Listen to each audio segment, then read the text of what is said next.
morning. Top of the morning. What's up, my favorite rebel pickle?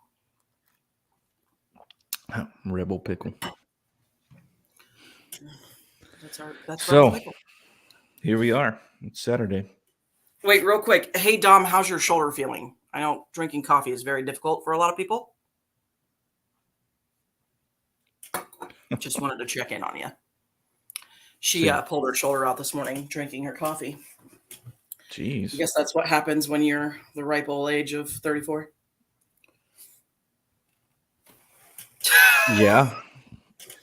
Everything goes downhill once you get, for me, it was 28. Yeah. For me, it was like the second kid. Yeah. And it was very gradual at 28. And from 28 to 32, I was like, all right, so this is the beginning of the end. And then I hit 32, and it was like, nah, there's another gear, buddy. We're downshifting even. Like I was in sixth gear cruising up until 28. And then 28 it was like fifth gear. And then fifth gear was like, well, now we're in third. And yeah. Oh, you young bucks just need to wait. By the time you're my age, you'll be sitting in reverse. Oh, is that my headset? Oh no, it's yours. It's my dogs going crazy. I was like, is that Raider barking at a dog in my house? Did you catch that, Dom? Sorry.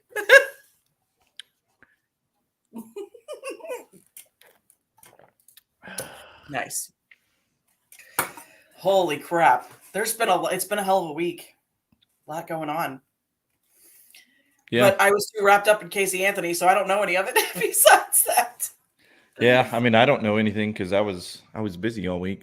So I got one of the topics that we were going to try to talk about. I got that like halfway researched, but it seems like it's still only halfway out anyway. So, but we can still talk about that after we. That's amazing.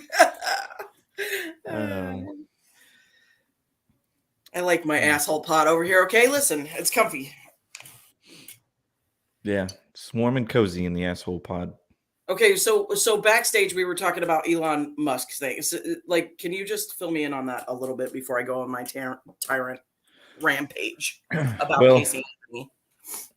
So from what I'm understanding, so Elon Musk teased, the release of Hunter Biden's laptop Twitter files is what they're calling it. So basically, he was saying that we're going to give what happened behind the scenes at Twitter whenever they were trying to decide, do we suppress this story? Do we run it?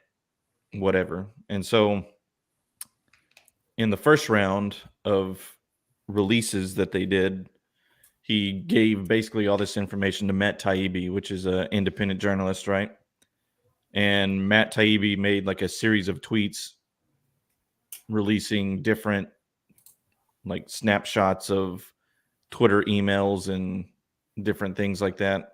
Basically just saying that it looked like the government was not actually involved with the suppression of it on Twitter, but it was coming from the highest level, which was like the president of Twitter, CEO of Twitter, whoever it was.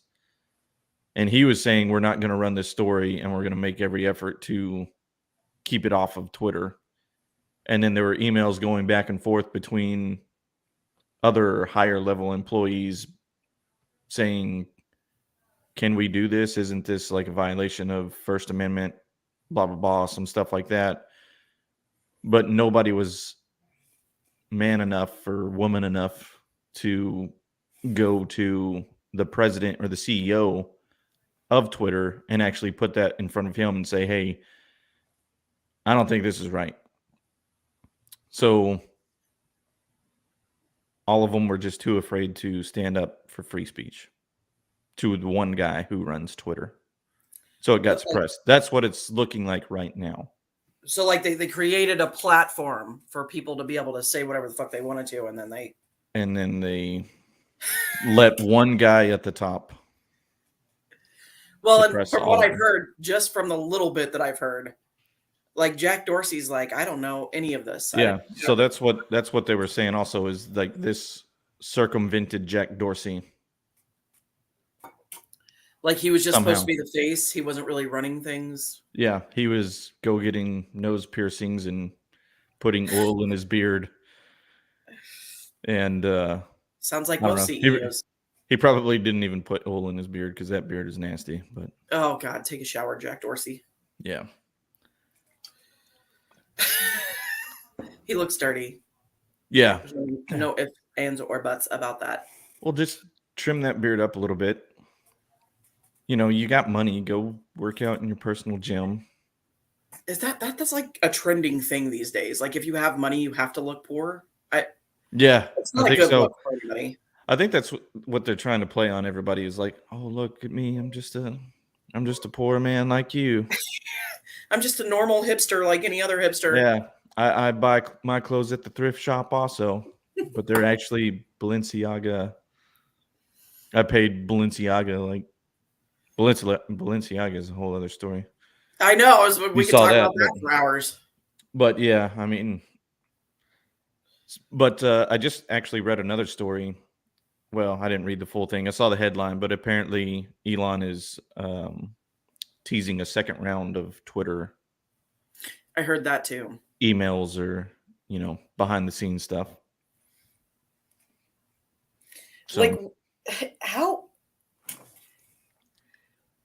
My whole thing with this is how invested are these people? Like, what are these people putting on Twitter that is this important? That people are like, man, we got to go back and find all this stuff. You know what I'm saying? Like, because now they're just talking about doing it with everybody. Yeah, and that's one thing that was mentioned in this release of the first one, was that both Republicans and Democrats had asked for certain tweets. Like there were celebrities, politicians, that they had posted like something on Twitter, and they would go to Twitter and say, hey, can we delete that? And in some cases, like they would do it for both Republicans and Democrats, but it was heavily favored in the Democrats' favor, or the left's favor. Mm. And then like the suppression, it looks like was definitely favored for Democrat themes, if you will, stories. But I feel like this just goes to show you how much power you can have just by having money. Yeah. Well, whenever you can control what gets released, sure. If you control the narrative, you control what people think, which is why you should always question everything. Well, I'm not sure why we didn't question this going into like social media apps like this. Yeah. And I mean, they've talked about if people had known about the Hunter Biden laptop, like 17% of the Biden voters would have changed their votes, or at least not voted for Biden. And you talk about like the places like Arizona, Pennsylvania, Georgia, all those places that were in question during the election. 17% is a lot of people to go from like 48% to 51%, or that's enough percentage to have turned this.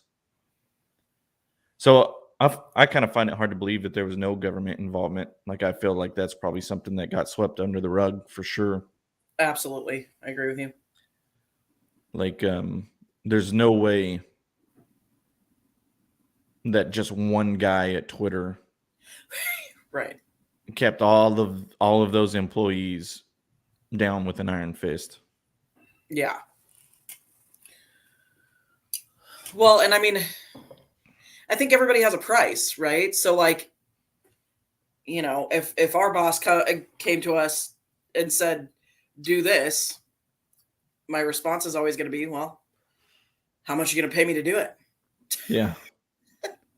I mean, and then depending on your morals, you have to decide whether you're going to follow through or not. I mean, how much is it worth to you? Yeah, especially something that big.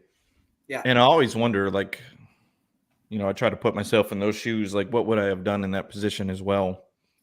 And what sucks is I feel like I've never been put in like a big position like that to know.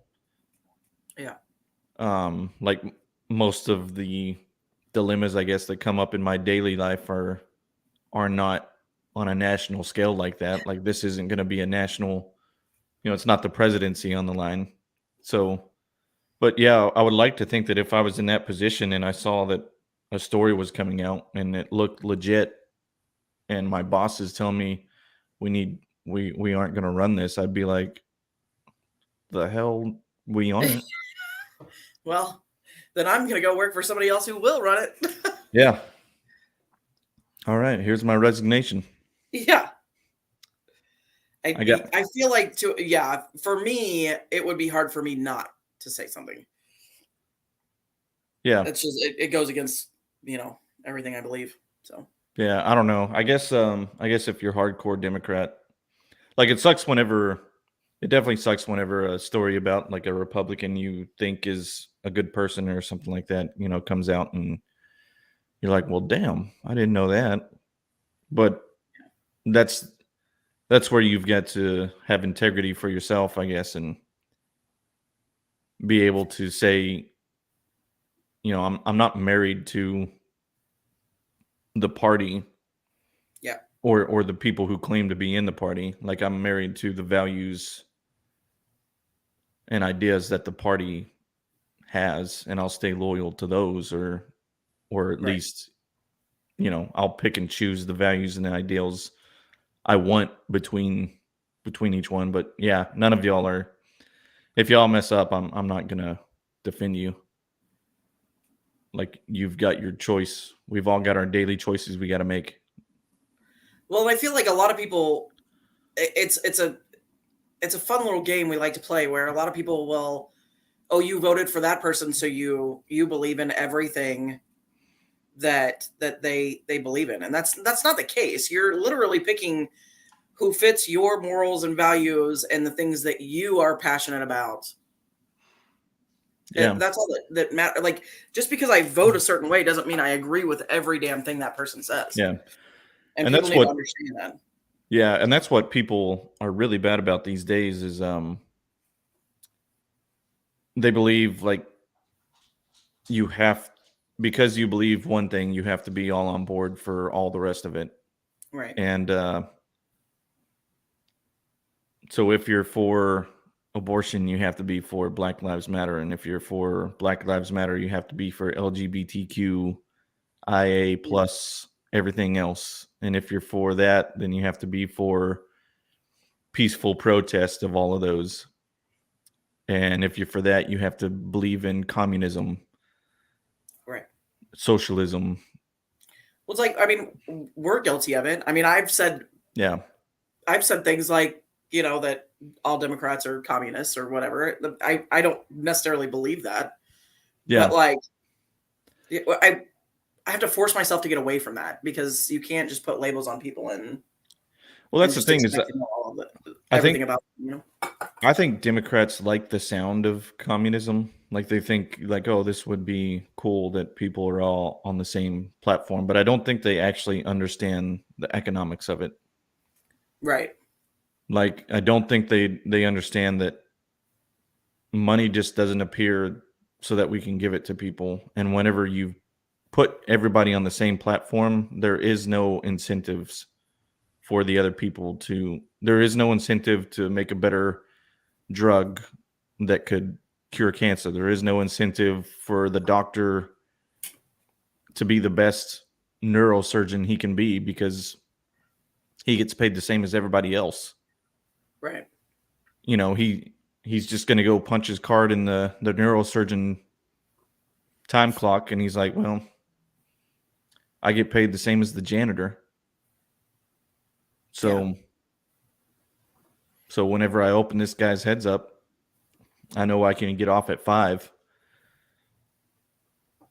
So. Yeah. And if you don't think we live in a society where we do exactly what we get paid to do, you are wrong. Dishwashers. Cheers, my friend. Highest paid dishwasher? No, probably not even that. Nope. Yeah. No, we'd all be the same though. Moving on. Yeah. Do I believe there's places where, like, you sent me the story of the guy from FTX that is complaining that he's only got $100,000 in his bank account now, and there are billions of people in the world that would be like, man, if I had $100,000 in my bank account right now, the things I could do. Yeah. Me too. I already have plans. I don't even have $100,000 and I know what I would do with it. So yeah, like, and that's the thing too, is some people have great ideas, and those great ideas turn out to be money makers, makes them into millionaires, billionaires. You know, the Amazon, nobody thought that a company that would spin or send you books, you know, through the mail, and then that turned into CDs, like music. Nobody thought that that was going to turn it into this big delivery system that it is. Like, you can't drive down the street without seeing an Amazon truck anymore. But right. So, like, I get it, the merits of that. You know, you got great ideas, but then at the same time, like, what has he done since then? Like, I don't know. I haven't heard of him doing like a whole bunch of charity. Instead, he's putting rockets into space. Yeah. And driving around on his yacht. Well, that has another yacht for his. He's got like a yacht for his yacht and a helicopter and and then a mansion to store his yachts in. Yeah. So do I think that we could probably change the structure, like make people less greedy? Because I was actually listening to Joe Rogan. He was talking to a guy that is he's not like a hardcore climate change guy. Like, he's not saying like we have to stop fossil fuels and we have to do this and do that, but he is saying that we should be looking at like alternative type fuels, and that we can definitely do some stuff that would change the climate overall. But he's not like we're gonna die in 20 years if we don't stop. He's just saying like, yeah, we do have an opportunity here to help clean up our environment and make, like, you know, breathing air better for everybody. But one of the things that he was stressing is that fossil fuels isn't the worst part of like the climate for us. Like right. Like, actually burning wood in your fireplace is actually worse than burning like natural gas to heat your home. And so That's crazy. And so what he was saying is that we have so much poverty around the world where people can't even, you know, they have to go out and they have to chop wood. Like, there are still people going out and chopping wood and using that to heat their home. And he's like, if we could get people less poor, that would actually help the climate. Huh. So that kind of ties in with the other thing where we've got these greedy billionaires that, you know, they want to fly around in their private jets talking about climate change and everything else. And it's like, well, just sell your jet, don't have any more private jets, and then pay these people who mow your lawn more or something, you know? Right. Well, I don't like the whole thing with that was how do you, like, my brain automatically goes to like conspiracy mode with this shit, because like learning that just burning wood in your fireplace is not good for the environment. Yeah. Yet we're burning down forests. Yeah. And that makes you wonder, like, I always pictured that in, you know, like ancient times, that they would have had like cleaner air.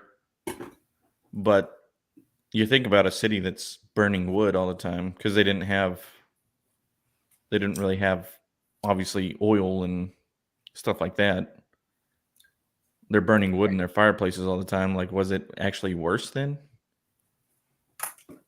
Like air quality wise? I don't know. I don't I either. mean, they didn't have the cars, but I would have thought that it would have been better. Like, that's what I always thought. Yeah, I would think so too. I'm sure it was better just because of the cars thing. And we've got the times I'm thinking of, they had like 30 million people versus we have 8 billion now. We're officially over 8 billion people in the world. You hate that we have 8 billion people in the world right now, don't you? We don't need 8 billion people.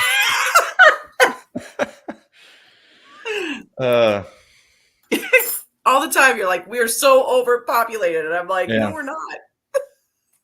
I mean, there's definitely room to spread 8 billion people out in the world, but 8 billion people don't want to spread out. No, they want to live right on top of each other. Yeah. And I don't think that's healthy. No. There's so much land. Like, just everyone personal space. That's the thing too, is like, it's funny that a lot of people, have moved from California due to the economical disaster that California has become. And what I'm trying to say is, I think it's funny that they'll move here because they know the economics is what makes kind of everything else work. So they can have their other ideas about what the government should be involved in, the abortion, all the other issues. But the people moving from California mostly did it because the economics are horrible there. Right. And I'm like, so you are a capitalist. Yeah. Dun, dun, dun. Yeah. Well, look at that. Like, you came here because you wanted cheaper home prices. You came here because you're getting crazy taxed on your income from your state. You're having to pay for all these other little social programs that California wants to do, and you got tired of it. Well, I don't understand. Like, okay, don't get me wrong. California is a gorgeous state. Parts of it. Without the people. Yeah. But, like, visually, it's beautiful. But I can't fathom wanting to live anywhere where it's going to cost me 4 times. Like, it's not that special. I'll visit. Like, yeah, paying $8 for a gallon of gas.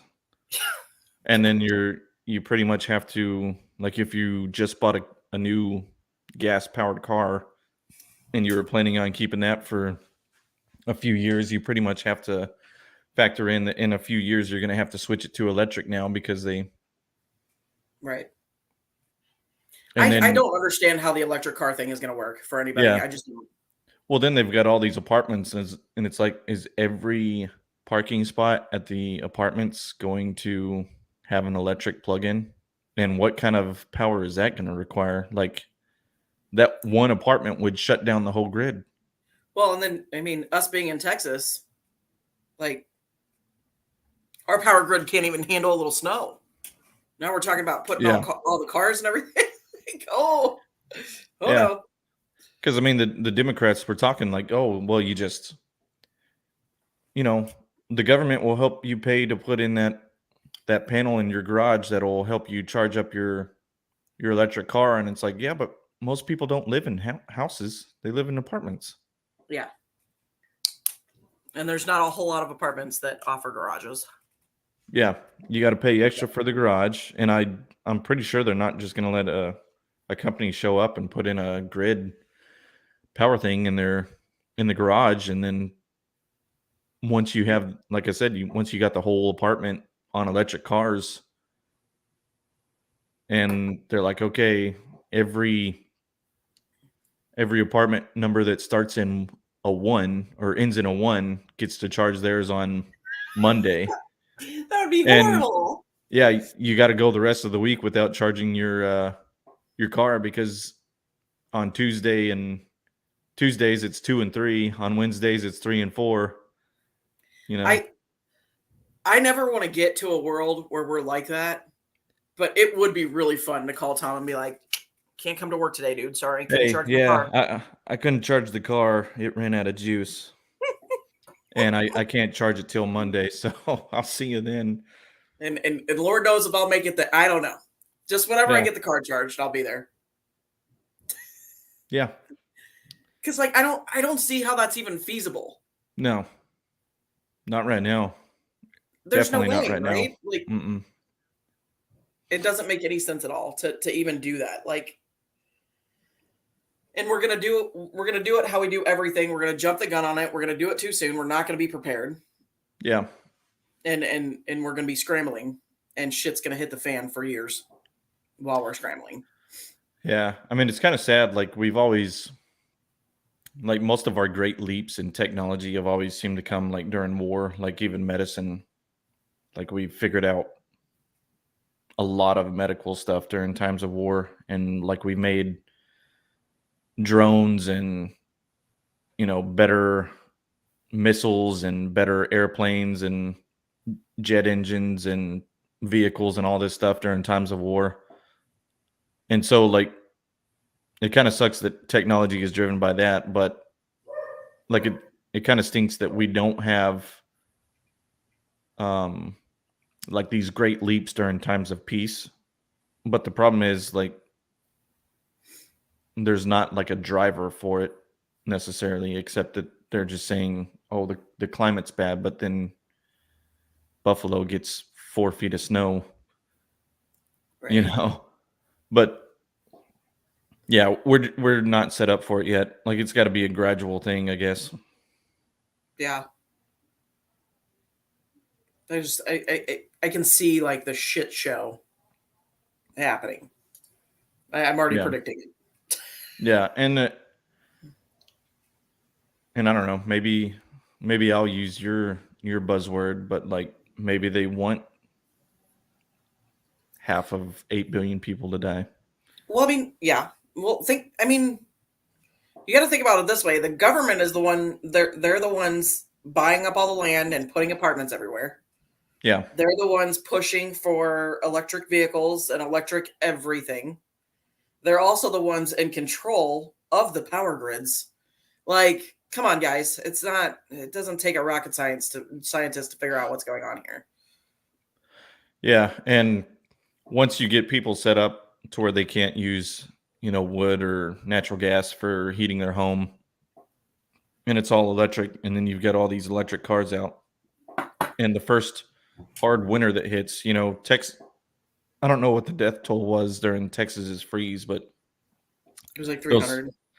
Those 5 days that people couldn't get heat, 300 people died. Yeah. Like, imagine that. Like, and they're on the news as that's happening. Like, we're doing rolling blackouts. You're admitting that you're turning people's power off. Your grandma is going to die.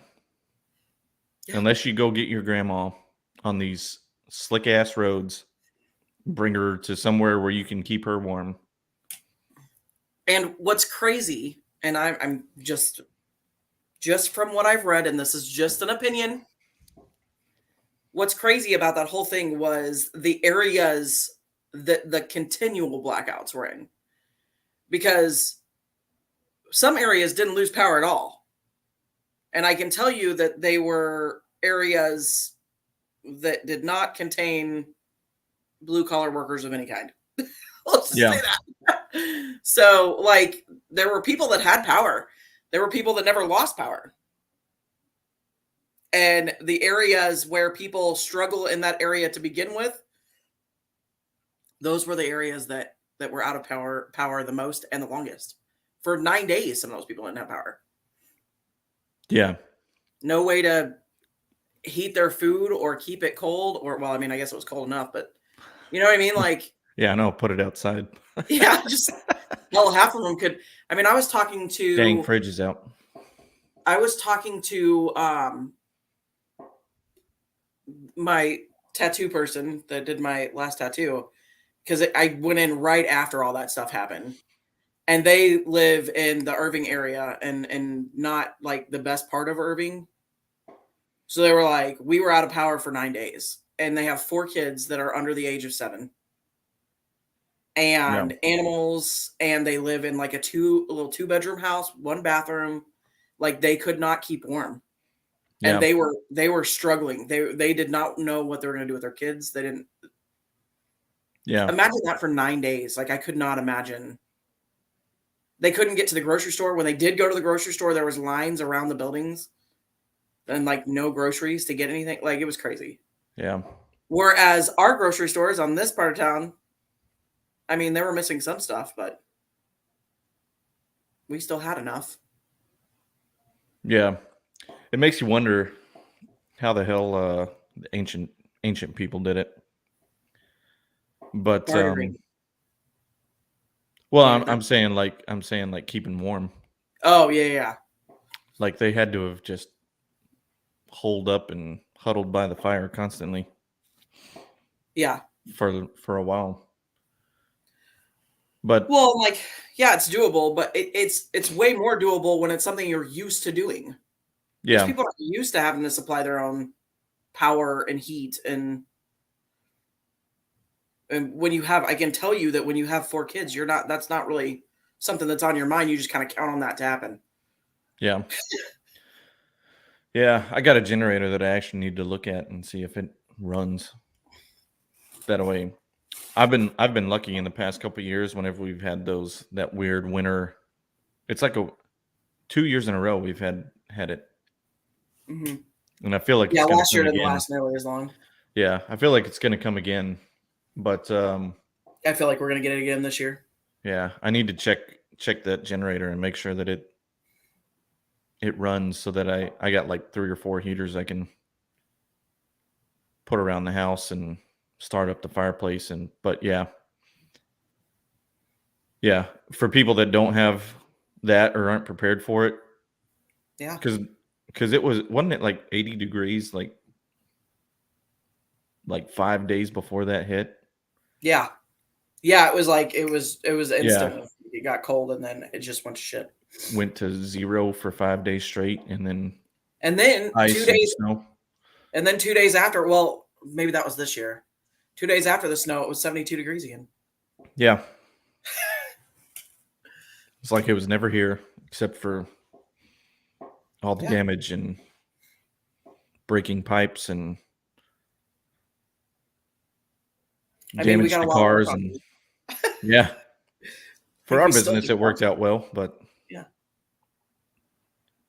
No. It's like so bittersweet. Yeah. But not the.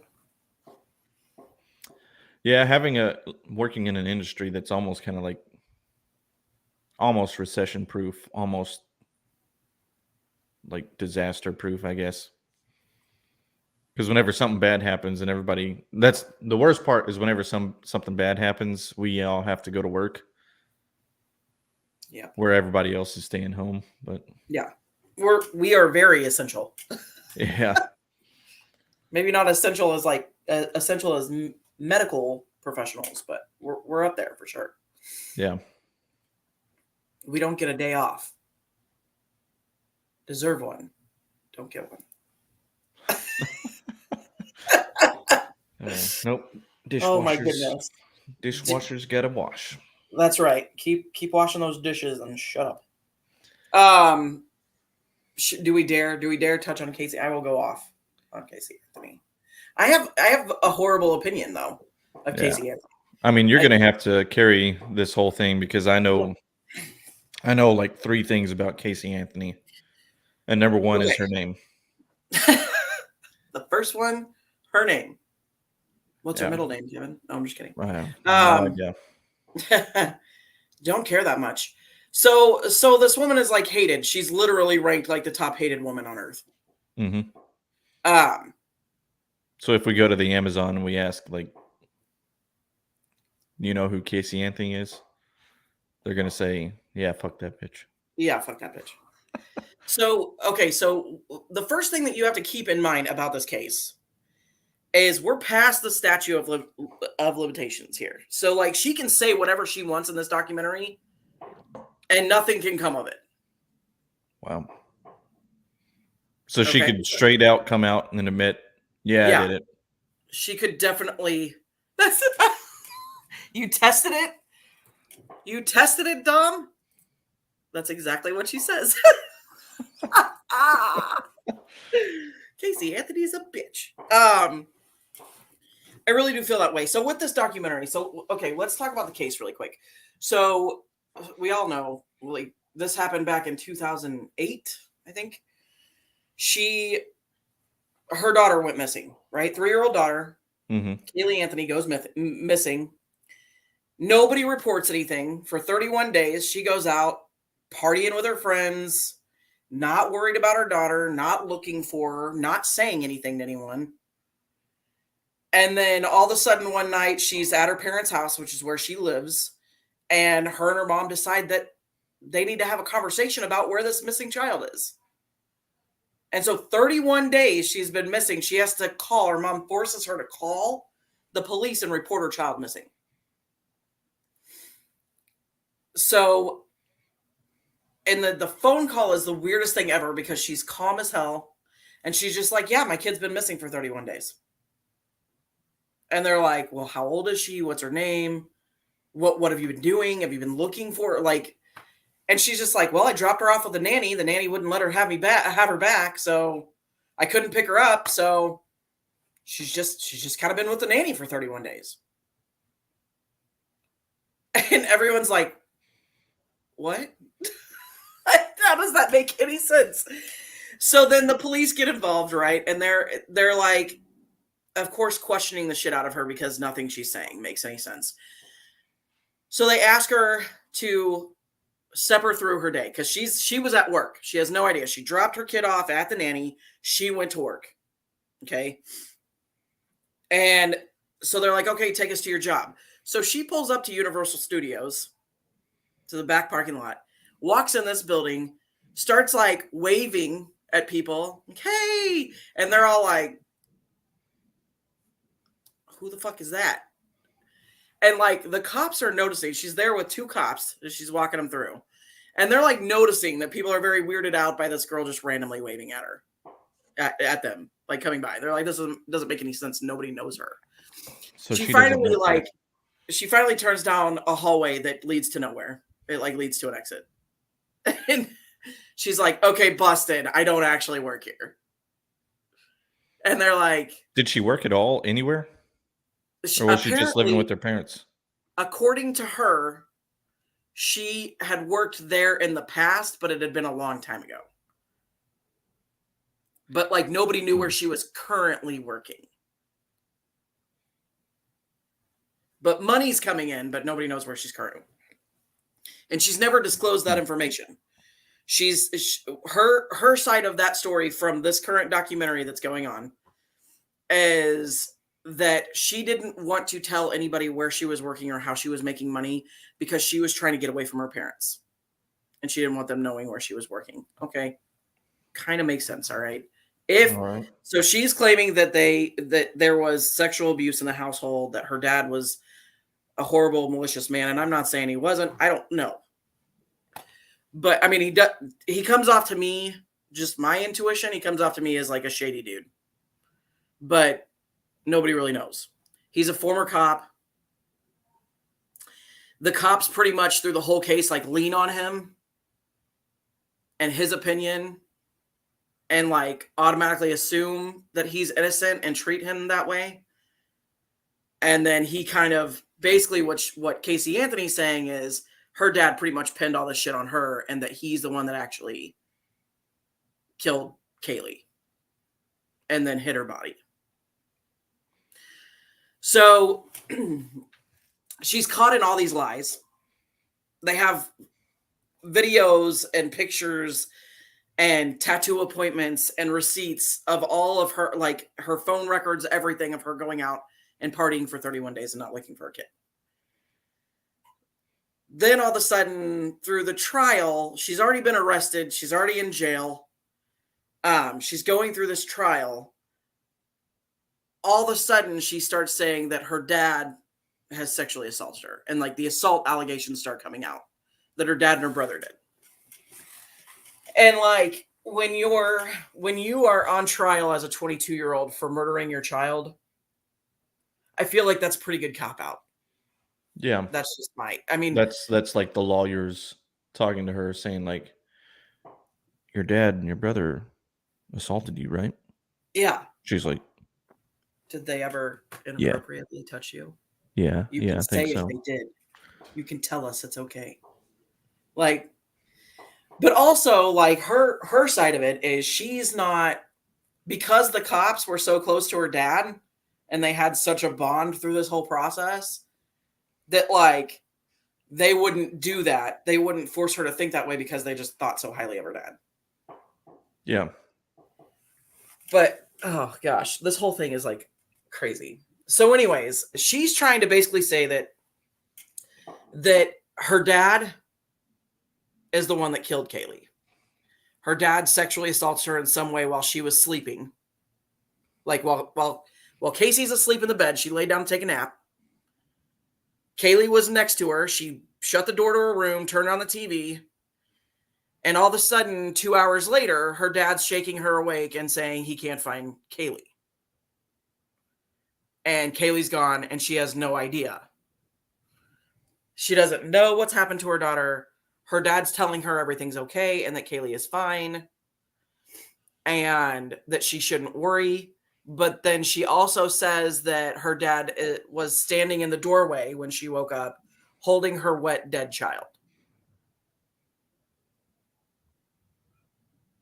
So she says the whole time, like while she was going out and partying, while she was on trial, all basically up until I don't remember how long it took them to find Kaylee's body, but basically up until, I know it was more than 6 months, up until they found the body, her dad had brainwashed her to believe that Kaylee was fine and that he had it covered. Like, so she's telling everyone that Kaylee's fine, she's alive, go on about her business. She thought everything was okay and that her dad was eventually going to let her see her daughter again. Okay. That's how she wants to play it. This is where I have an issue, okay? If you are sexually abused by a parent, if you live in a household where you're sexually abused by a parent, you don't trust that person. There's several pictures of her sitting on her dad's lap, laughing, smiling, having a good old time, even as an adult. There's pictures of her daughter sitting on her dad's lap, hugging on him, loving on him. Like, I'm sorry, if you are in a situation where you are being sexually abused by that person, you don't find ways to live with them. You don't find ways to have your kids around them. You don't let your kids stay with them alone. They're not watching your kid. There's not a chance in hell that I would ever let any of my kids stay with someone that I knew sexually assaulted kids. Not a chance. Yeah. But she forgot. She remembered that her brother would sexually assault her, but she totally forgot that her dad would. So that's why Kaylee was okay being there. But then all of a sudden, when she's on trial, she remembers that her dad sexually assaulted her. It just doesn't make any sense to me. The whole documentary is like, Casey Anthony is the perfect example of why you don't spoil your children. That's how she comes off. Yeah. She's not sorry that her daughter's gone. She probably misses her, but I can tell you right now that she is at fault for this. Like, without a doubt. I don't care if you were sexually assaulted or not. Now, that sucks. I don't mean that in that way. But, like, the fact that you were sexually assaulted does not excuse the fact that you killed your daughter. I don't think she killed her. I think it was an accident. I think she did give her Xanax. Because here's the thing. So the nanny that she dropped her kid off with, her name was like, it was like Zendaya or something like that. And they call her Zanny the nanny. Well, anybody that ever grew up in the early 2000s knows what Zanny is. she literally, like on trial, referred to her as Zanny the nanny, which automatically made her friends go, "Oh, Zanny the nanny. Oh, so you were giving your kid Xanax so that she would sleep so you could party with your friends," because she would take her to the parties with her and let her sleep in a bedroom while she was partying. Yeah. Like, this is not a girl that's really super concerned for her child's safety, in my opinion. I've raised 3. I raised 1 when I was her age. I got pregnant very young. I wasn't taking my toddler to parties with me. Yeah. I was staying at home trying to figure out how I was going to raise the both of us. Yeah, the weird thing is I've known at least 2, and I won't call them out personally, but I've known at least 2 people in my past that had kind of like a similar upbringing where it was the same situation where they were living with their parents, they had a child, and the parents were basically raising the kid, and they were Right. still going out and partying. Yep. And like the whole time, like they seemed like an all right person, and you kind of feel for their situation because you're like, okay, yeah, you're young and you've got this kid and you're raising it on your own, but yet you're living with your parents and the parents enabled that behavior, right? Instead of telling them like, no, you're going to go, you had this child, you're going to raise this child, you're going to go get a job, and you're going to make sure that these children are, you're not going to go out partying. We're not saying you can't, go do something and we'll watch them, but it's not going to be every night. Right. So yeah, it's kind of weird. Well, and I mean, again, all of this is my opinion, but the way I see it is she was a very spoiled child. Like, you can tell that her mom enables the crap out of her. And that her dad lies about everything to cover it up. You can, like, their family is shady. There's some shady dealings going on there for sure. So I'm not saying her dad didn't do horrible things. He probably did.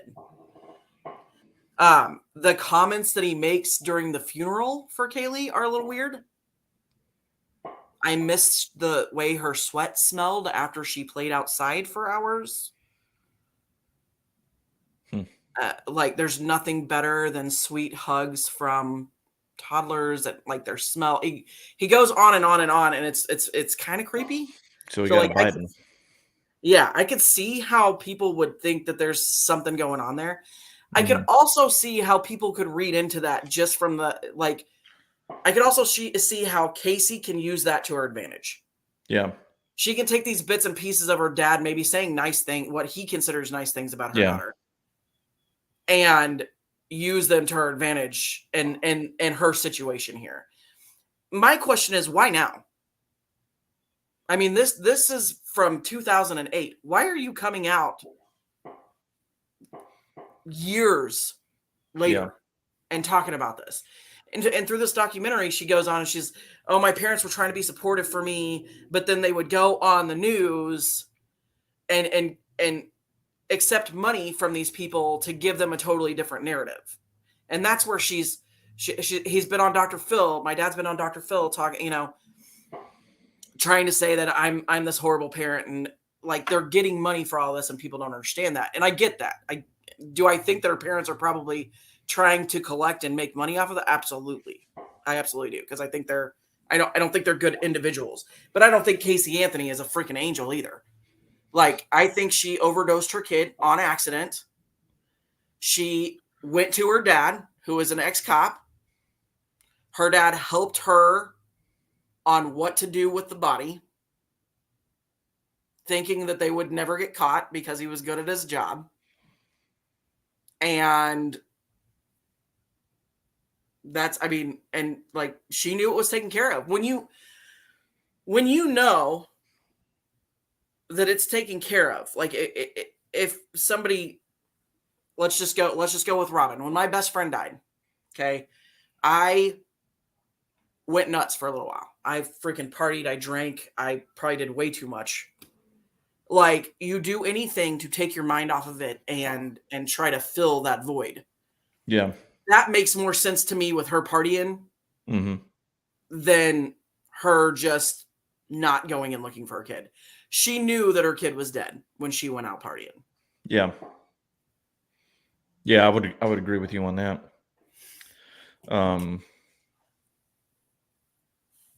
Yeah, I didn't realize until the end that you said that her dad was an ex police officer. Yeah. So that also makes some sense there. Well, and I mean, it makes he comes off as a shady dude. Like I'm not the whole family. There's something freaking wrong there, but it kind of sounds like to me both of them having the involvement. They're both trying to cover up their stories, and she took it to a whole new level by outing his pedophilic nature. I mean, I And feel he like got that would pissed have. and retaliated. I feel like that would have come up in other ways. Yeah. Well, I mean, like I Well, was before telling that. you, I was telling you backstage, she's sending these letters to another inmate who she became friends with. So like while they were in solitary confinement, she would write her letters and like mail them to each other with inside the jail. Yeah. And in one of the letters, it says, "My brother assaulted me," and she goes into detail about how her brother assaulted her when she was sleeping. And then she goes, "And I think my dad may have assaulted me when I was little too." Is her dad and her mother still together? Yes. So Not you would think, happily. yeah. Not happily. And he just got into like a horrible car accident and broke his neck like a few years ago. Hmm. I feel like that was karma. Yeah, maybe. Well, I'm just wondering, like, surely his wife would have noticed like this stuff. And, I don't know. I feel like, I think his then wife again, knows everything. yeah. I think she's just an enabler. Hmm. She's trying to protect her daughter. She's still trying to protect her daughter. And she's trying to still stay with her husband. Yeah, that's the thing is if she's got a good life, she doesn't want to leave it behind just because a man did this or did that. But Yeah, I think that whole family is a shit show and they're all out for blood at this point. yeah, Like you can sit here and say that your dad and your mom are just trying to collect money, but what are you doing? yeah. Are you I not mean, getting that's like paid for this documentary? Florida has some crazy people like Gabby Petito. That whole thing, like it's almost a similar situation where it seems like the parents knew something was going on. Like they knew. I found it strange coincidence that they knew where to find his body. Yeah. Um, None of that and made then sense. And, like I don't get into all the trials and stuff. Like Gabby Petito, I didn't follow that very well. you know, And I mean, little stuff that would come up, but I have my opinions on the stuff that I've researched on that, but like I don't normally get into these cases, but Casey Anthony is like a major one. When it yeah, comes to the babies, that's when I get invested. yeah. Well, I mean, the Gabby Petito has some similar stuff with the parents. Like they knew, it it appears that they knew that their son had killed her, and it Oh, I almost would believe that. I yeah, believe that. it almost looked like they were trying to help him do text messages to make it look like he was communicating back and forth between Gabby, and then whenever like it was apparent that he had done it, he went out into some swamp, Right. shot himself in the head, and they just kind of happened to like know where he would have been Right. whenever he offed himself. Like in the Everglades, because that's not half of Florida. Yeah. Like they knew the exact spot.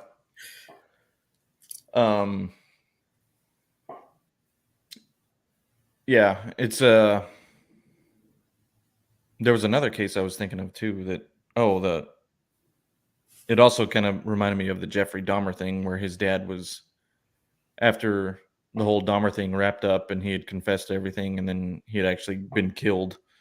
Then he was actually writing like kind of like a, I don't know if I wouldn't call it an autobiography, but it was basically about him and his son and like the relationship and how he thinks he went wrong, and like he was getting, book sales from this book, and then a lot of it got, like, they ruled that a lot of it had to be turned over to like the victims' families and stuff like that, but he was making money off of it. So at first, yeah, it's kind of sad that murder sells.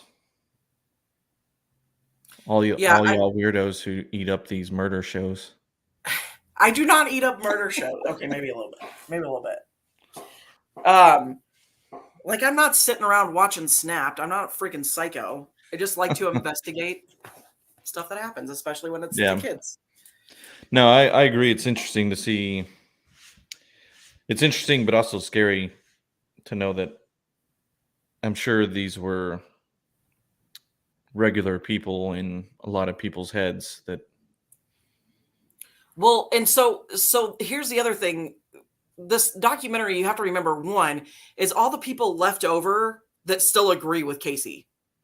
Yeah. Like, so it's a little biased in that sense. Like, it's everybody that you can tell by watching this. One, she's highly manipulative.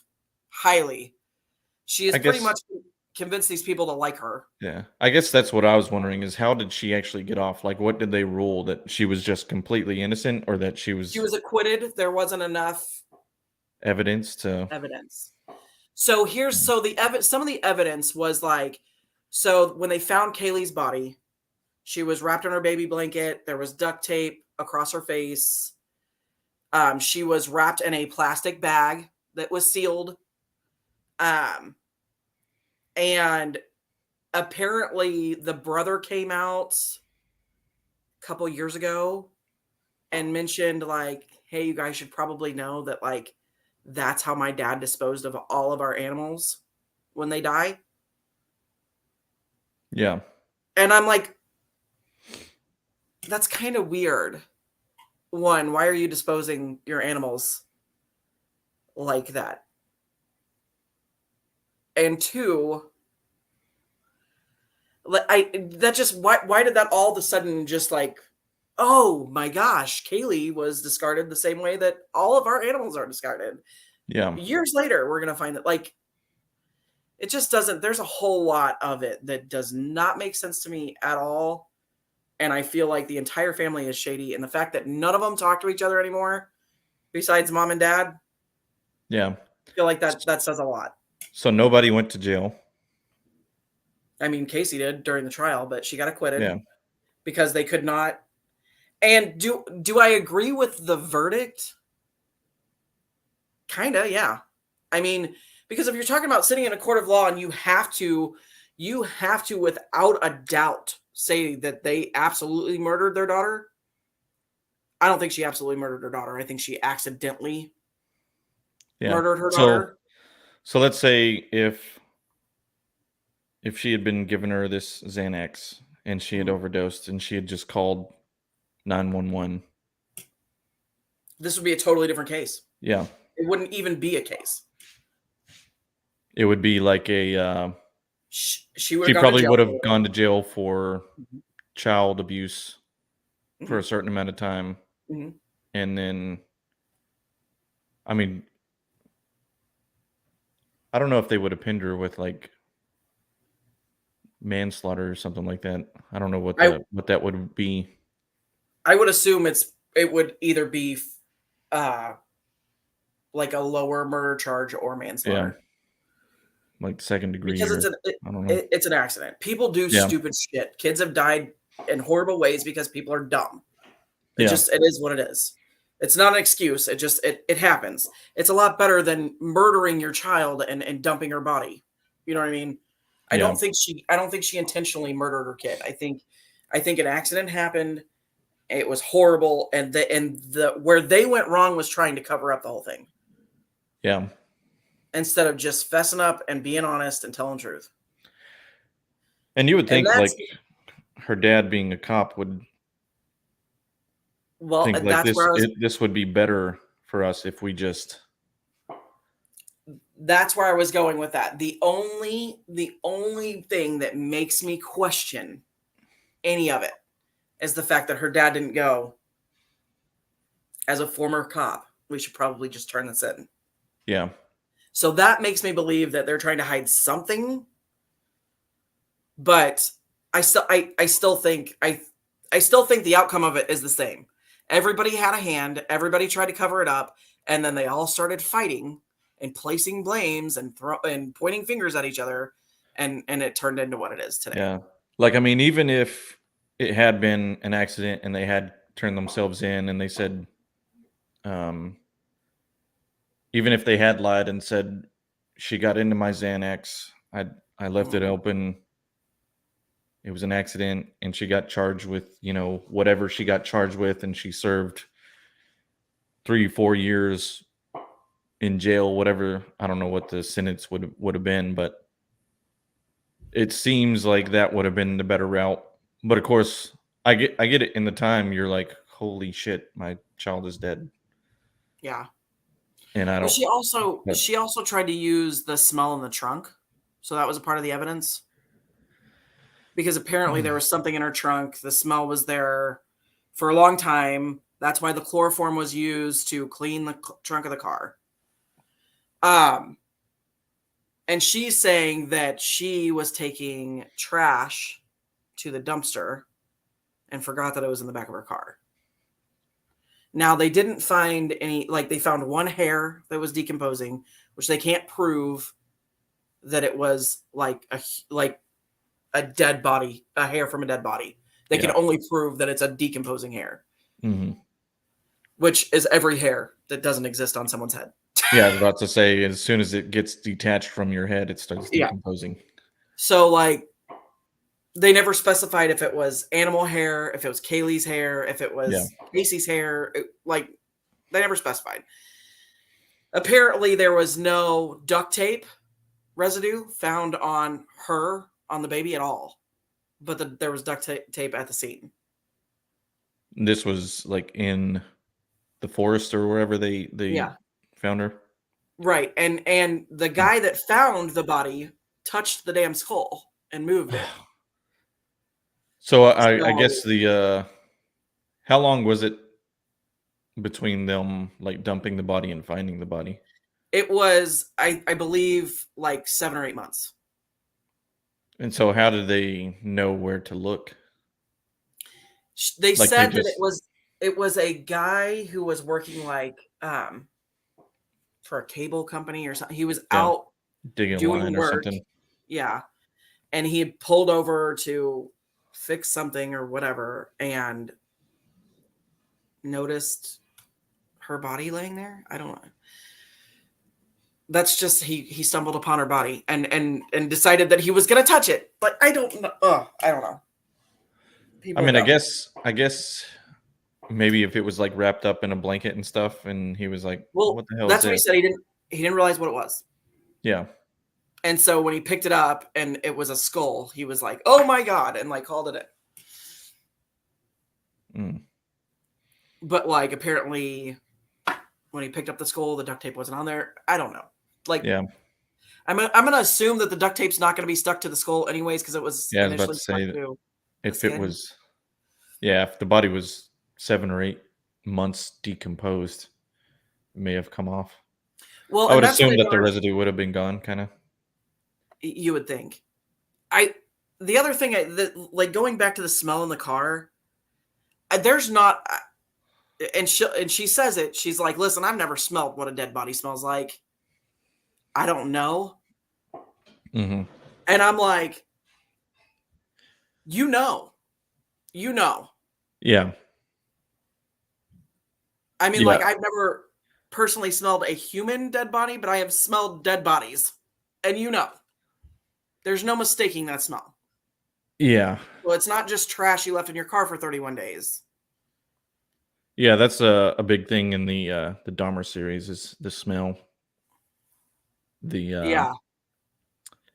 did finally break down and watch one episode of that. Yeah, the neighbor goes on about the smell all the time, and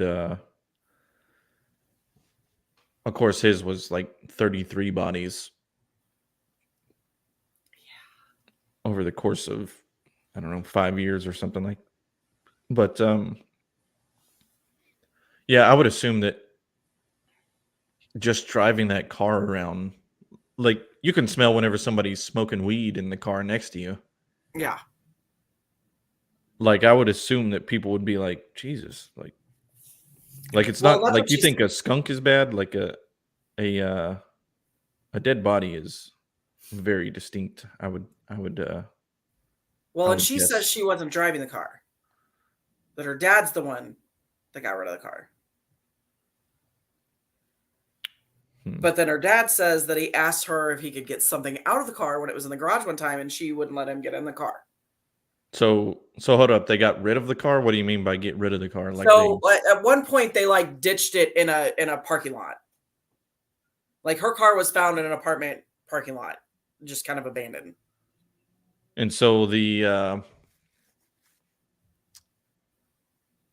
was the body, you said the body was in it for a while though, right? Before they ditched it in the forest? That's based on the smell. Yeah, so it had that smell like stuck in Yes. the trunk of the car. They couldn't get rid of the smell in the car. Like the smell was still in the car when the cops, and it had been cleaned. Yeah. So like they could still So they smell it tried to after scrub it it. had been cleaned. And then they just found the one hair, and that's Yeah. it. So besides the smell and the hair, which they can't confirm, There just wasn't enough evidence, and I get that. Like they could not, without a shadow of a doubt, say that she absolutely murdered her child, and that's what it comes down to. There just wasn't enough evidence, and the evidence that they did have was tampered with. yeah.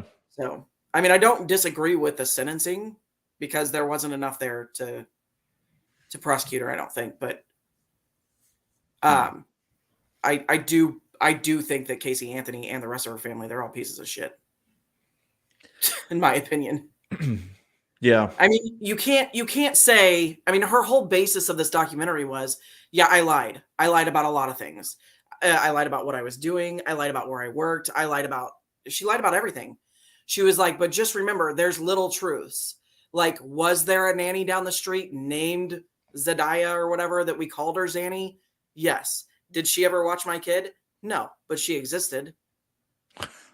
Like, but believe me, guys. But believe me, also believe everybody that you're going to interview in this documentary because it's the only people that trust me. Like she's currently living on her own, but after the trial and everything went down, she moved in with her attorney and started working for him. That's kind of weird. And still 11 years later is still working for him and just moved out from him like not that long ago. So they interviewed him. They interviewed one of her current very close friends who started out as a therapist for her. They interviewed. Yeah, where they're like, I wonder what like people like their friends. They got to have friends, right? I wonder what like their. Well, they interviewed. So during the 31 days, she had gotten a new boyfriend that she was staying with during those 31 days. They interviewed his roommates.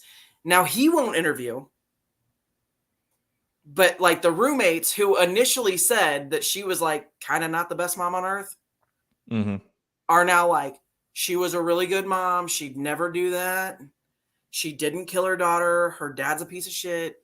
You know, like I get that her dad probably is a piece of shit, but I'm telling you, something's going on there. And the fact that you're only interviewing people that currently agree with her, other than the cops, they did interview the detectives, and the detectives are dead set. They're like, take George out of it. How we treated him, take that out of it. Everything points to Casey doing this and George helping her cover it up.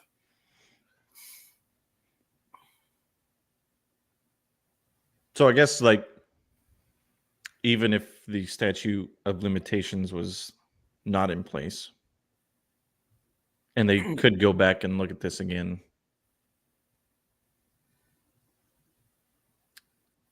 like I guess they could get them like with obstruction of justice and Well, she mentions at the end of this documentary that there's nothing that she can do for Kaylee, but nobody has touched her case, a case against her dad for the sexual assault. Yeah. So I think that that's probably what's the next step is going to be.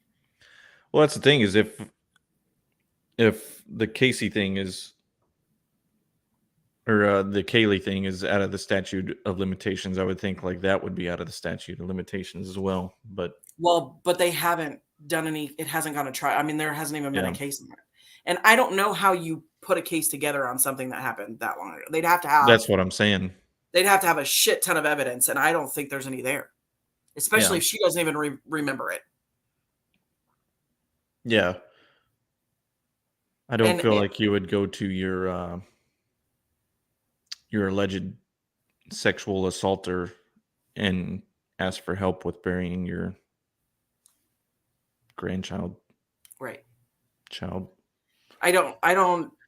Yeah, the sexual assault is just. I don't think that ever happened. I think she's a spoiled, rotten little brat. And Yeah. I mean, I'm not saying he's a good person, but I don't think she was sexually assaulted by him. And if she was, it didn't have shit to do with her daughter dying.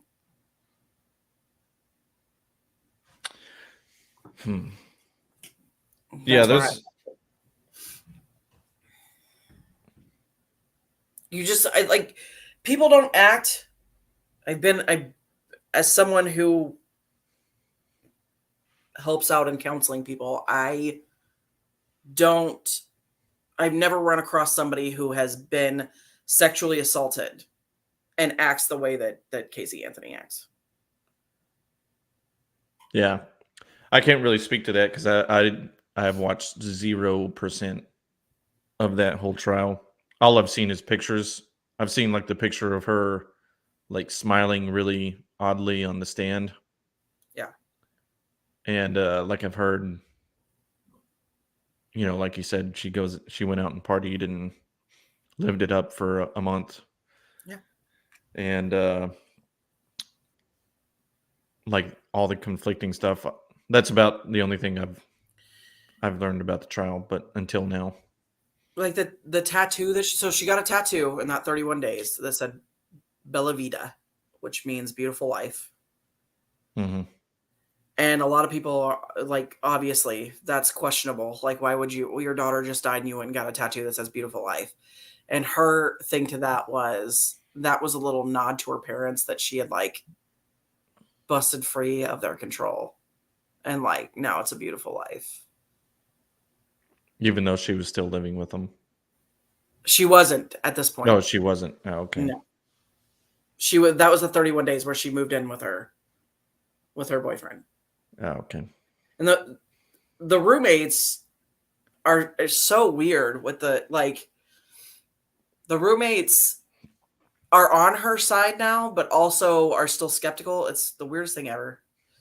And have said things like, at first, when she would come over, when they first started dating, she would have Kaylee with her all the time. She always had toys and snacks and whatever, like a good mom does. And then they were like, after like a few weeks of that, all of a sudden Kaylee wasn't here anymore.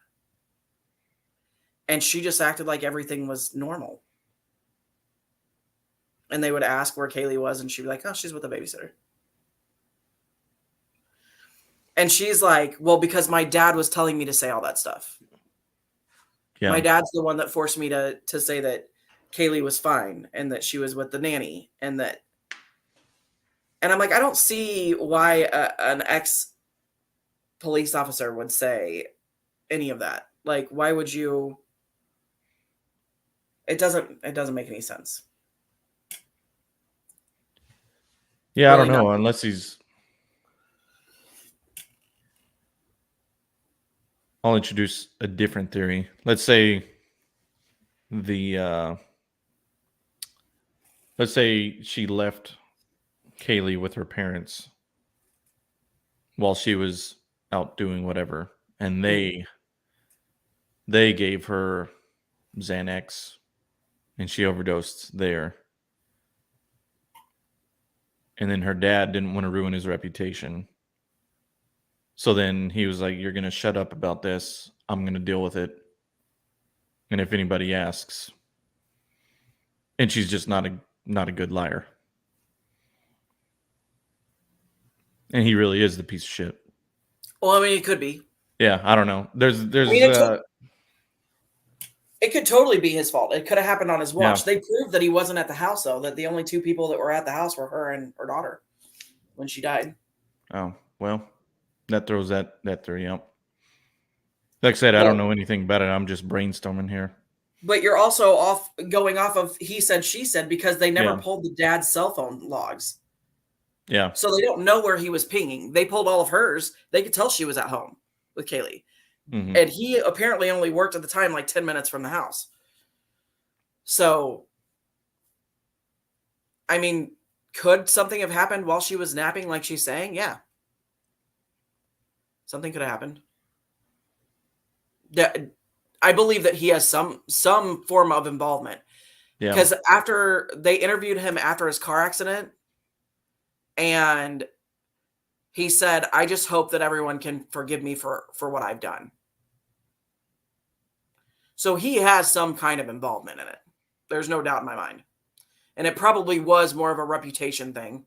Yeah. I got to cover up my reputation. And so, I mean, it's possible. It's possible that what she's saying was happening. I just don't understand how any of that has to do with the fact that you hid your daughter's death.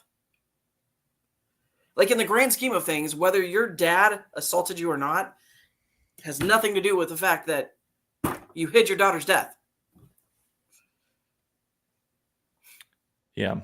Yeah, the team. And you said like none of the assault stuff started coming out until recently. So it started coming out after she got busted. So like when she was in jail, they brought it up, yeah. When they started coming out. She also mentioned it. Her boyfriend at the time, when he testified on the stand, he said that she had mentioned that she thought her dad had sexually assaulted her when she was younger. But again, this is already when she's already in jail.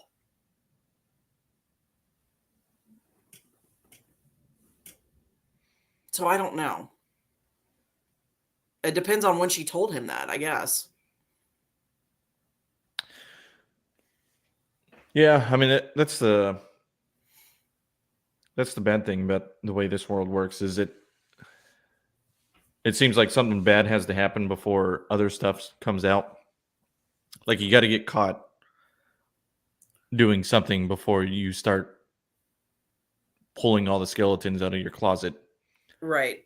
And the bad part is people jump on the bandwagon and they turn it into like this trend, right? So like, like being sexually assaulted is a trend all of a sudden. Yeah. It's like the Me Too movement. Like everybody jumped in on the Me Too movement when like you're using it as an excuse, a cop out to be a shitty fucking human being. That's not okay.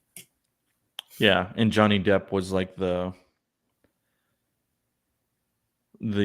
what's the word? Not guinea pig, but basically like the martyr for the the martyr for the Me Too assaulted movement. And then turns out that like Amber Heard's just a crazy lady. Yeah. I didn't follow any of that. I could care less about celebrities, but yeah, I mean I didn't care too much about it, but not necessarily like their relationships so much, but it was interesting to me just because I saw a lot of the same traits in Amber Heard that I saw in one of my previous acquaintances. So I was kind of interested in that, and I was like if I had a checklist, I was like, yep, she did that. Yep. She was she acted that way. So it was interesting to me to see, like, especially whenever the psychologist was on the stand giving her evaluation of what Amber Heard was, and she was talking about how Amber Heard would basically act like all the things that you liked, I liked too, to be able to get close to you. And then she would, once she knew she was close, she would kind of like flip that off, and all of a sudden you would get like the real Amber. And I was like, yeah, that definitely happened. Like, oh yeah, I love the same music you like. I like the same food. I want to just chill at home and do the. And then once you're close, and then you're like, so it turns out you don't like any of that stuff. But I don't understand the point of that. Because they just want to be close. Like they want to be accepted. Yeah, they want you to want them. Like I get that, but like you can only hold on to a facade for so fucking long. Yeah. Like what are you gonna do? You're better off going and finding somebody who actually likes the thing you like. And why would you I didn't get it either. Why would you not want to? Yeah. I'm going to pretend like I like all these things so that I can suffer the rest of my life and have to like those things? Yeah. Why? And that's I kind of get it in Amber Heard's case. Like, okay, yeah, I might try to pretend I like what Johnny Depp likes just so I can hang out with Johnny Depp and live in a cool house. But then at the same time, I'd be like, Johnny Depp would probably appreciate you telling him, like, no, I don't want to do cocaine with you, Johnny. Yeah. You know? Like, yeah. I just want to hang out because I think you're cool. I think you're a good actor. But no, I don't want to do a line with you. Yeah, I'm good on the line. You can have fun snorting that off the toilet. Yeah. I just don't understand any of that. Like, I guess in order to feel like you need to be accepted by someone, you have to put them on a pedestal, and you're the best thing for you to do is to just not do that. Like if you just view as everyone on the same equal playing field, then you don't have to worry about that shit. And the people who want to be put on a pedestal have a problem themselves. Like, I don't want you to put me on a pedestal. I don't want you to think like I'm more than I am. Like, I want you to just accept me for the things I am. And then that's questionable with the company we're talking about also. Yeah. You know what I mean? Like Johnny Depp wants attention. Come on. Yeah. Yeah, for sure. Yeah, I mean, Johnny definitely wasn't. There was also in that whole trial, like there was some stuff that Johnny did that he even admitted. He was like, okay, yeah, that could have been been looked at wrongly. But overall, like her behavior was the one that was suspect, and like her habitual lying to make him look like the bad guy was what was really in question. I feel like Amber Heard and Casey Anthony have a lot in common. Yeah, there's definitely, it's crazy that there can be so many people in the world, but you can really break people down into a certain amount of character traits. Yeah. It's scary how many people exist like that. In my opinion, that's just one of the things that I've learned from being on the internet recently and social media, and there's way more people out there that are mentally unstable than I ever realized, and that's scary as shit. Well, you can have like a trillion different scenarios, but you can predict what people are going to do based off of like what you know of their character. Right. You can put each of them in that situation, and you can be like, okay, well, you have this character trait, and so you're probably going to act like this. And yeah, whenever you see those character traits coming out in people, like it's very predictable. Like whenever a big story like that happens, you can almost guarantee like, okay, this person is probably this, and this. Like they probably are narcissistic, or they're probably got this psychological behavior about them. Well, and I think that there's a part of me when talking about psychological issues or mental illness, or like, at what point did we decide that that was a thing? Yeah. It's not an excuse. Like, I think that I think a lot of people have started to use it as an excuse, Yes. and it's not an excuse to be a shitty person. Mm-mm. Not at all. And Like, I and mean, maybe, like a lot of people, especially these days, like they think they're like, "Oh, I don't want to go out because I get anxious, and I don't want to see people because I get anxious." And I'm like, don't use that as an excuse. Like, I don't want to go out just because I don't want to see y'all. I don't want to yeah, see I don't want to see people. yeah. Like, I'm I'm not not a gonna huge fan. use, oh, I'm anxious, I gotta stay home. No, don't use Yeah. that as an excuse. Just be real. I mean, I think there are people that exists for them, and that's a big deal. I have friends that don't like leaving the house because of that, but like, I think it's all mental. Like, Yeah. it's got to be Well, they think what of all the you yeah, they think it, of all the bad things that could happen going out exactly. before it even happens. It's a Mhm. it's a different if it, it's a difference in viewing the world as the cup is half full versus the cup is half empty, or vice versa.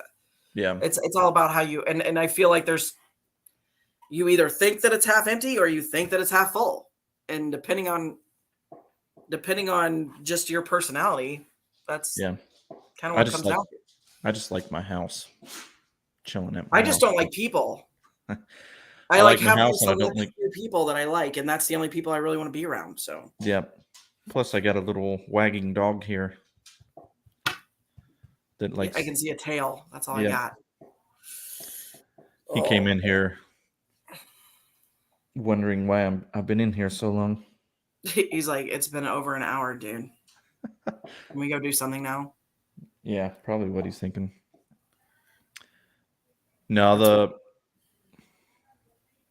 what. the Casey Anthony thing, I've learned more in the last 30 minutes, 45 minutes than I've known about it for the last 14 years, I guess, since it happened in 2008. But Well, and I have a lot of harsh opinions about this case that I'm holding back because it's just it doesn't really matter. They're just harsh opinions for me, but yeah, I personally, I mean, everybody knows how I feel at this point. I think that everyone's involved. Everyone has an involvement. Everyone is guilty in that family of something. yeah, And they're all shady, and they're all lying. even the brother. Even the brother. Where Like, the brother was kind of like, "Here's what I know," and then he like Homer Simpsoned back into the bushes. are we done? Yeah, he was like, "Here's what I got," and then I'm gonna disappear now. But I got a feeling that Casey Anthony was one of those girls that, like, brother probably got the shit into the stick, and like she got everything, Yeah. and there's a lot of hostility there. Is he older or younger? I don't remember. They're close to the same age. I don't know if he's Yeah. older or younger though. I want to say he's older, but I could be wrong. Yeah, my guess is older. My guess is older just because she acts like she was the princess child. Yeah. That's what I was gathering. What I was getting at. I guess with him being older, like you said, she was probably the daddy's little girl. Mhm. And like you can see that in pictures. That's why it's hard for me to like. I don't know. Do I think the dad's shady? Yeah. Do I think that he sexually assaults her? Probably not. Yeah. Do I feel like that's a really good excuse for her to use to clear her name? Yeah. Yeah. And maybe she's remembering like fatherly love, like as like somebody she was explaining to somebody like, oh, my dad would, pick me up and he gave me a bath or something, whenever I was younger or whatever. And now somebody was like, oh, that could have been Are you it. sure? Yeah. He the whole thing just rubs me the wrong way because how he talks about kids rubs me the wrong way. So it does kind of like leave it out there. But I also feel like that is a trending topic right now. Yeah. So it's real easy to take this documentary and flip it that way. Well, that's the thing too, is like if a woman could talk about kids in the same way and it would be viewed differently. So you saw that video of that stand-up comedian? I didn't.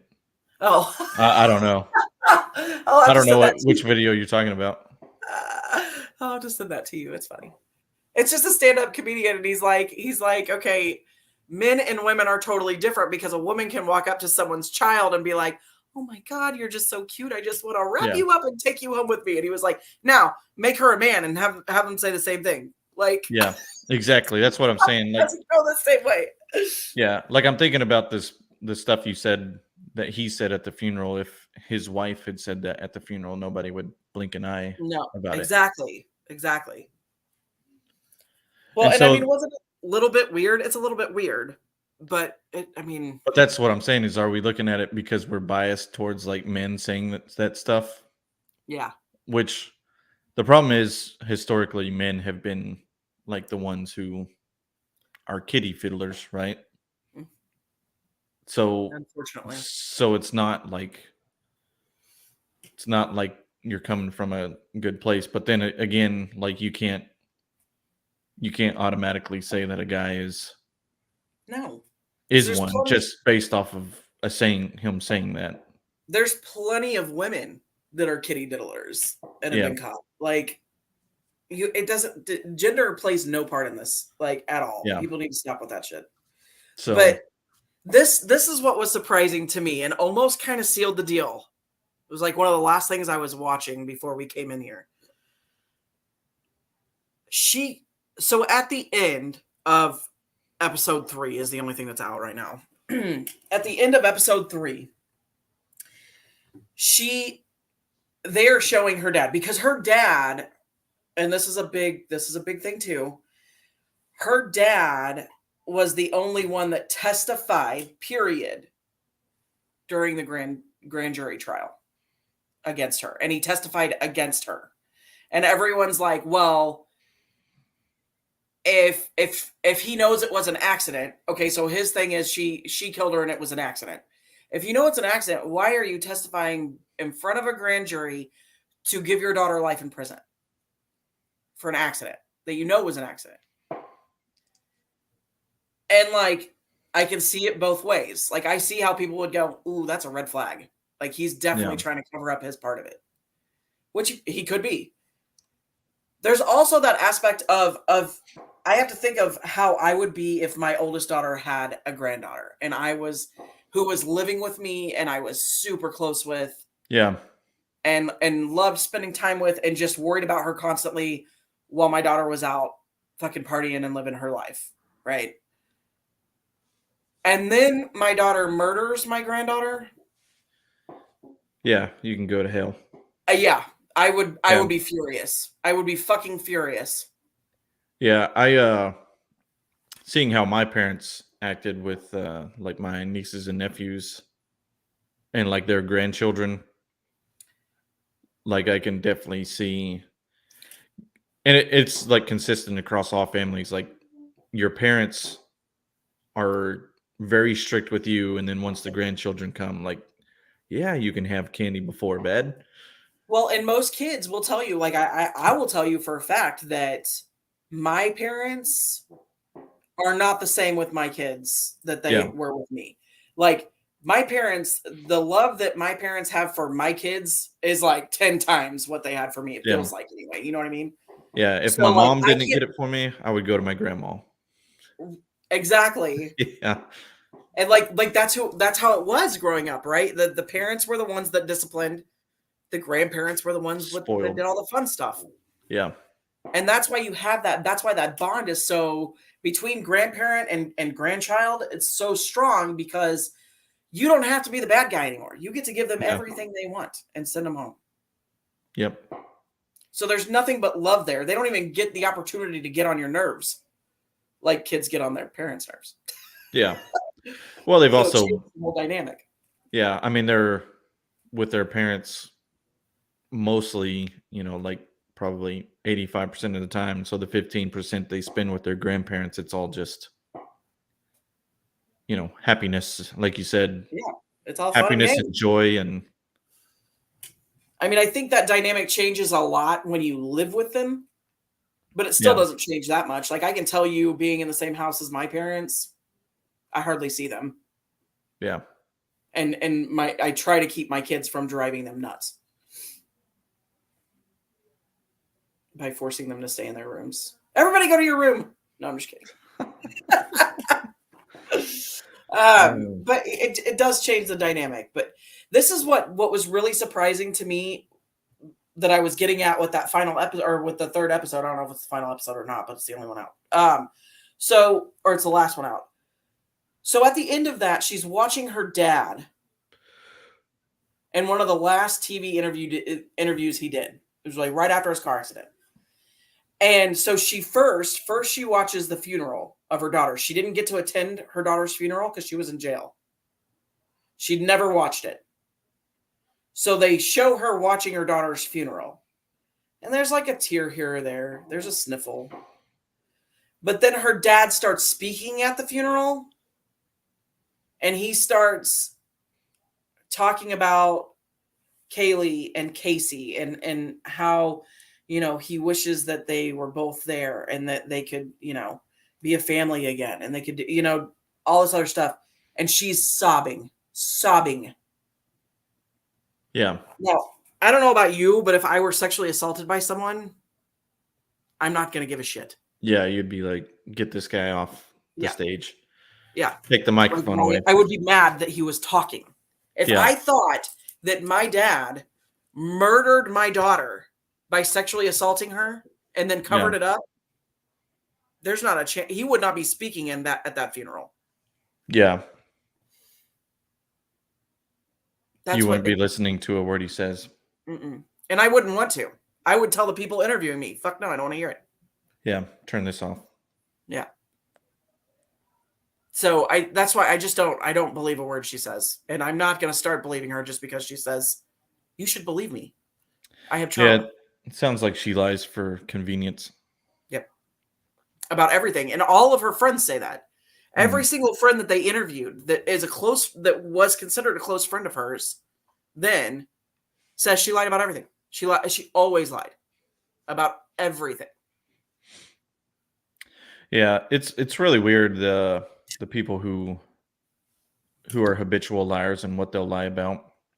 Like I had whenever I was younger, probably like 5th, 6th grade, I had a guy that I was really into, like the Civil War, like learning about Civil War history, and like I wanted to go to the battlefields and stuff like that. And like he knew you would be in 5th or 6th grade.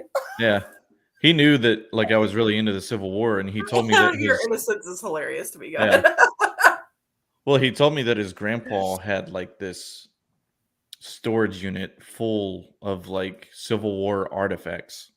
And I was like, really? He's like, what does he got? And he's like, oh, he's got like uniforms and like guns and musket balls, and like he told me all this stuff from the Civil War. And I was like, dude, that'd be really cool to see. Like at first I believed him because I was 5th, 6th grade, it didn't sound too crazy. Right. And then I was like, well, when is he going to let us go see it? Like, can you ask him? And he's like, yeah, I'll ask him. And then like, I kept asking him like every couple weeks, trying not to be annoying. And then, 2 weeks turned into a couple months, and then a couple months turned into a year. And then after that, I was like, all right, this doesn't exist. Like, why is he? But I was just like, it was kind of like my first introduction to somebody who lied just to keep a friend. 6th grade dreams. Yeah. But I was like, why would he lie to me about that? Like, it doesn't make sense. I'm going to still be your friend. You don't have to. Like that's what's so crazy about kids is like they do lie a lot about stupid stuff like that. I can remember lying to my friends when I was little about stupid shit like that. and then being like, that was so dumb. Why did you don't have to do that. Yeah.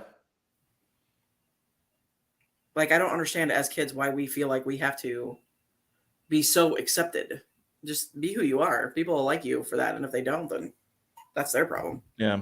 I don't know. I don't remember lying about anything like that. I would tell stupid lies, like when Pogs were popular. Oh, I had a huge collection of Pogs. I didn't have a fucking huge collection of Pogs. I was lucky if my parents bought me 10. I think like, the only time there was like a little playground thing. It was like it was before like the plastic ones got popular, like the plastic playgrounds. It was still like all metal. Oh yeah, the hot ones. Dangerous as hell. Little death traps. Yeah. But like you climbed up a ladder and then it had like a little circular area. And like I vaguely remember going up there and like playing Pogs and seeing people like playing with them. And I didn't have any because my parents weren't about to go buy little paper circles with characters on them. Yeah, my parents were on the same page. So I was like, yeah, I don't have any. I had like 3 or 4 that somebody let me borrow. I was like, I got no idea. I'm going to go play tag, you know? Yeah, I'm good. What do we do with these things? I don't think anybody even remembered what we did with them. We just collected them. I probably left them in my pants whenever I threw them in the dirty clothes and they got washed and turned into a big paper wad of. I was like, shit, I lost my 4 Pogs. Damn it. I'm never going to be cool. Well, go play tag. Yeah, I guess we're playing tag now. Red Rover. Yeah, I don't know. It was being a kid was weird. Trying to be cool. Yeah. I look back and think how stupid.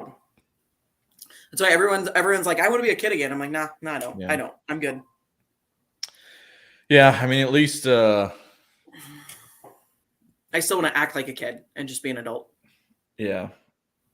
If I could believe that being an adult was as cool as it was whenever I thought it was like as a kid, believing adulthood was cool. But the problem is you grow up. Explaining that to kids is like the hardest thing to do ever. Yeah. I had to have this conversation with Lily like 2-3 days ago. Yeah, like watching Peter Pan as a kid, and you're like, why would they want to be kids the whole time? And then as an adult, you're like, Never Neverland is awesome. Yeah, I would like to build my own Never Neverland. Yeah, with no kids. Whoa. Michael Jackson. Okay, well, hey, Michael Jackson was not a bad dude. They just made him out to be a bad dude. You'll never change my mind about that. He got a little overzealous with his surgeries, though. Yeah. Yeah, I think that's kind of the key with like anybody in Hollywood. I feel like they eventually, you can only take so much when you're people like that. Yeah. These fucking celebrities that people put on pedestals like that, they're handled by someone. They're paid to say certain things, to have certain opinions. Like their entire life is a sham. What like the fact that people even look at celebrities like that and try to put them on a pedestal and I want to be like that. I want to do this. I want to do that. Like these people are owned and operated by someone else 24/7. Yeah. Yeah, I doubt they read the fine print in their contracts. Yeah. And like Michael Jackson had to uphold his image. Like I'm talking about his physical appearance, not just like. Well, they all do. They all have to uphold this physical image that. Because as soon as as soon as your appearance is gone, like even though you may still be talented, they're like, nope. Unless you get surgery and keep this appearance up, like we can't keep rolling you out on stage looking like this. Well, and even if it's not, so even if it's not their handlers telling them they have to do certain things to be able to still be famous or whatever, even if it's just them, say, like, what if it was Michael Jackson's choice to have all those surgeries, make his own nose cave in and whatever? Okay. At some point, I feel like you're running from something. He's running from something. Like, you're trying to change yourself in a way that you will never be the same again. It's like taking tattooing to a whole new level. And like I get tattooing, and I get wanting to run from things and change certain things, and sometimes people just do it for art and whatever, but I think to a certain extent, when you talk about changing your body as much as celebrities have changed their bodies, I do feel like there's a pressure to do that, but I also feel like they kind of start losing it for a little bit. Like, it's a good way for them to not be the person that they truly are, because they don't know who that is. Yeah. Yeah, it got lost a long time ago. Elvis was a good example of that. Yeah. Like, he started out as a gospel singer, and they wouldn't let him sing what he wanted to sing. Yeah, and then he got turned into a sex icon, and that's what put teenage girls in the seats and sold out theaters and everything else. And then you're required. Once that happens, you're required to do every single show that way. Like, hey, I want to sing this, and they're like, nope, you're gonna sing Hound Dog and Blue Suede Shoes, which are phenomenal songs, but yeah. Well, they're mild in comparison to, they're mild in comparison to some today. Of the earlier stuff that in today's music, and but like his hip gyration and everything else, like, that's what, once that became like the symbol of Elvis, they're like, you have to do that.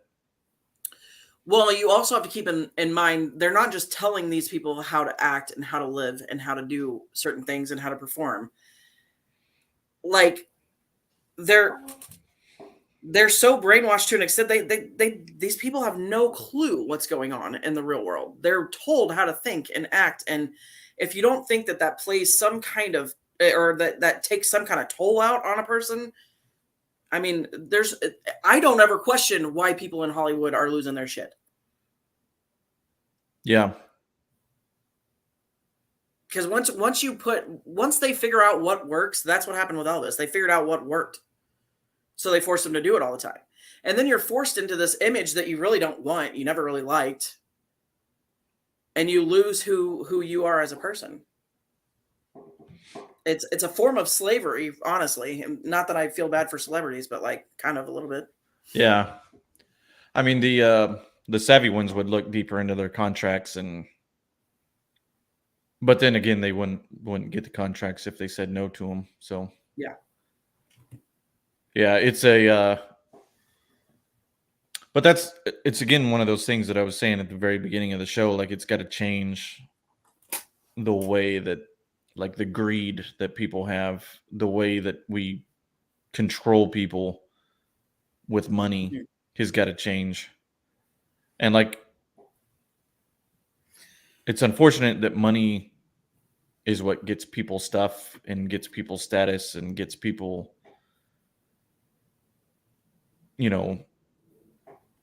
above poverty lines. Mm-hmm.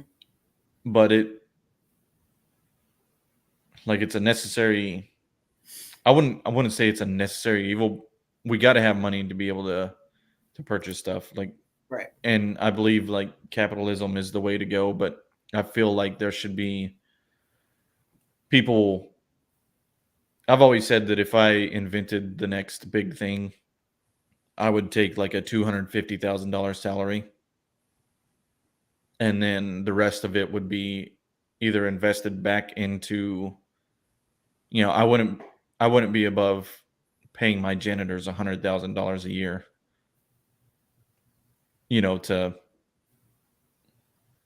to keep my buildings clean. Like, I mean, I know how to sweep and mop. Yeah,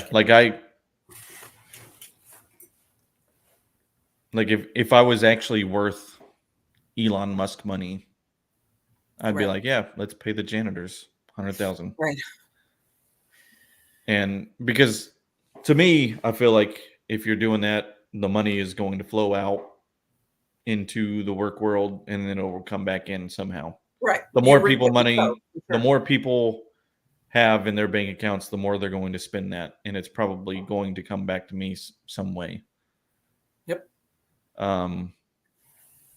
Of course, you've got to do like the business mind too and make sure that your company has like the rainy day fund and research and development and everything else. Like I would definitely make sure that that's taken care of, but I would do my best to be like, I'm not going to pay myself. I'm not going to be an $8 billion dude and my janitor gets paid $35,000 and may not be able to afford his kids' Christmas this Right. year, because inflation is unreal. But well, I think that just goes with I've said this for several years now, but like a lot of people like to use the term, like I hear a lot of people arguing online with each other, and they'll use the term like make sure you give that same energy, make sure you have that same energy for whatever they're arguing about, right? And it's like we like to throw that around, but it's a legit thing. The energy that you put into something is the same energy that you're going to receive from it. It's the way the freaking universe works, and it's just how it is. So if you are walking around throwing negative energy around, you're going to get negative energy back. If you are using your money to help other people and do the correct things, you're going to see that money back. I fully believe that. Yeah, my dad, so whenever they first started farming, they were very poor. A lot of the times they said they didn't know where they were going to get money for groceries that week, but every week they would go to church and he'd tell my mom to write 10% check to the church. And my mom would say, like, if we do this, I don't know where we're going to get groceries. And he's like, I don't care. We're going to give 10% to the church. And he was like, every week we had money for groceries somehow. So yeah, like you said, it finds a way. Yeah.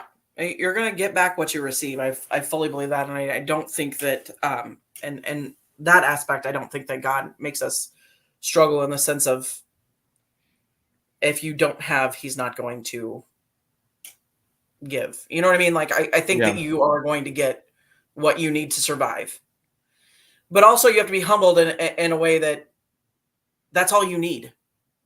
Yeah. A lot of people forget that. Like, you don't need much to survive. And as long as you're getting that, you can live the best life you possibly can. Yeah. I mean, it's all about your personality and your perception on your life and what you want to do with it. But yeah, I firmly believe whatever energy, especially God related, whatever energy you're going to put into it, you're going to receive back tenfold, probably. Yeah. Like I get paid enough to take care of my needs. Now, as far as like, what's that like? I'm just kidding. But then at the same time, there's stuff that I could be like I could be fixing some stuff on my house that needs fixing that I can't fix right now because I don't have the money for it. Because I'm meeting my needs. Right.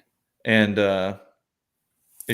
like I saw a meme the other day talking about like, well, if you can't afford, your rent, you shouldn't be going to Starbucks to get a $4 latte or something like that, And I'm like, well, $4 isn't going to help me pay my rent. Yeah. Why can't I get paid enough to afford a $4 latte? Yeah. Why is and still pay my rent? $4. Yeah, there's a lot of questions. There's a lot of stuff to unpackage on that particular thing. Like, why is the latte $4? Why can't I afford a $4 latte? And why can't I afford rent and a $4 latte at the same time? Right. But yeah, why is the rent $2,000 a month on a 2-bedroom apartment? But that is a whole other. I didn't create these problems. Yeah, but you got to live with them. Like, I'm just trying to enjoy the small things in life, and y'all won't let me afford them. So yeah, I mean, I feel like to me, $250,000 a month would be plenty of money to A month? take, or a year. Oh, I was gonna say that's a lot of money, dude. I can do a Yeah. lot with 250,000 a month. No, 250 a year would be. Yeah, 'Cause I I'd be mean, what totally cool with that. that comes out to what? 12. I can't do math right now. Don't ask me. I don't math. Let me math real quick on my No phone. math it. 250,000 a year divided by 12. That's 21,000 a month. Are you kidding me? Whoa, that's a lot. I Yeah, could do a lot with that. 21,000 a month. You could go buy a new car every month. And I wouldn't like I've never been the type of person that wants money. I've Yeah, never I mean, I've lived with parents that I have and the way that they've come up in the world. I've lived in houses that were falling apart with, freaking sheets over the windows and no central air or heat. And then I've lived in the house that we live in now. So it's like I've been on both spectrums with the life that I've lived. yeah, And I've never, ever leaned more towards the higher end of that spectrum. I've always wanted yeah, to have a small house, to be comfortable, to only just, live within my means and to just be comfortable with that. There's nothing, in my opinion, there's nothing wrong with that. And I think that the more money that you have, the more issues it causes. Because that's when yeah. the greed comes in. So I've never wanted to be a millionaire, or when I was younger I did. I wanted to be a professional Yeah. theater performer. Well, that's whenever you have like unrealistic Come in. expectations, but I saw your text. Thanks.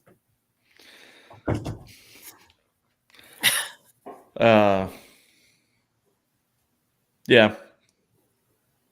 That's only if I was like in an Elon Musk situation. I'd cap myself at 250,000 a month.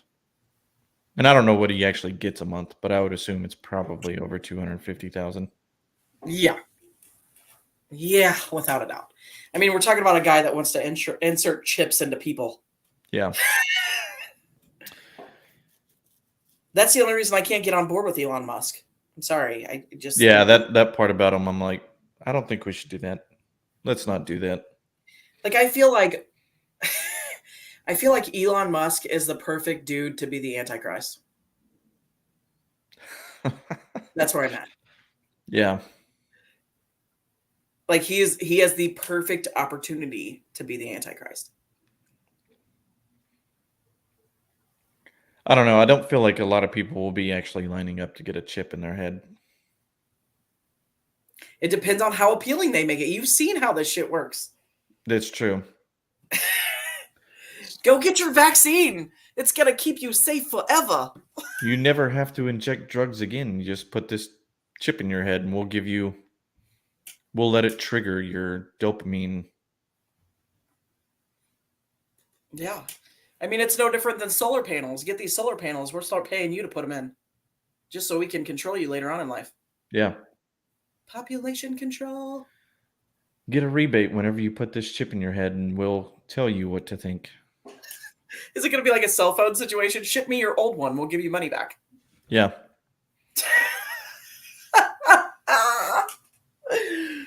Got my brain chip back.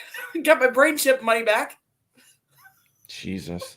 Let's go on a cruise. Oh my gosh. Yeah, we'll see. There's too many crazy things going on right now. Yeah, well, we've hit our 2-hour mark. I know. I was just thinking that too. I don't know how we just did that, but we did. So, are we doing this next weekend, or you got stuff going on? I should be good next weekend. Okay. Yep. All right. Well, then we'll see everyone next week. Vamonos. Bye.